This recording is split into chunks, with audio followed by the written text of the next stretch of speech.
Exasperated Republican governor moves to beef up border security. We're the only ones doing anything. Sununu takes aim at Washington over the rising crisis at the northern border, charging, "We asked the federal government for help.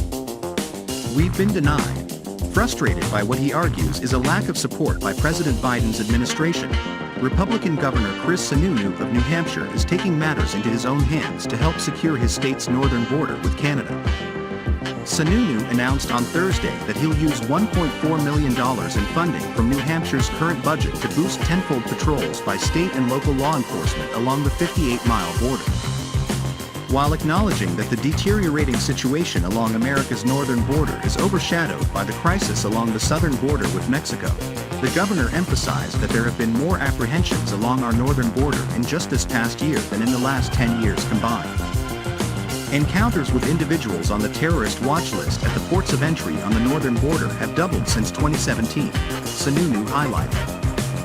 And he warned that there's national security implications to securing the northern border that are becoming more and more obvious every day. Sununu, accompanied by State Attorney General John Formella and state law enforcement leaders, said that it is made very clear to us by those on the front lines along the border that we do need more targeted resources. We need to provide an all-hands-on-deck approach. The governor and Formella announced the creation of the Northern Border Alliance Task Force. They said the partnership between state, county and local law enforcement and forest rangers and fish and game officers will increase border patrol hours from roughly 55 per month to a total of 10,000 hours in the next 18 months. Sununu, a vocal critic of the Biden administration, took aim at Washington. "We asked the federal government for help. We've been denied," he charged. "There's nothing that's come from the federal government. No additional efforts out of the federal government." Senator Jeanne Shaheen, a former governor and a senior member of New Hampshire's all-Democratic congressional delegation, visited the border last month on a fact-finding trip. The senator pledged to address the problems at the border and to provide more funding.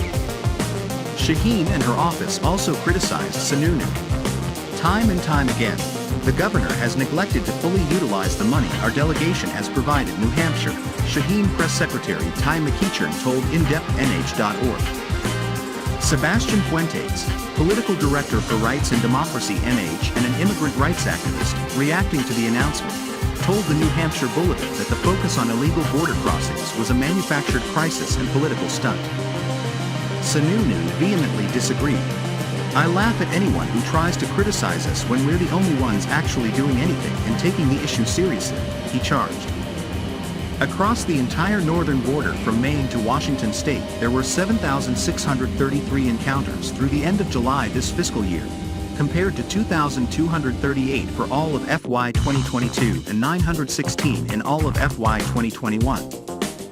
While soaring, the figures are eclipsed by the enormous numbers at the southern border, where there are typically more than 200,000 encounters a month.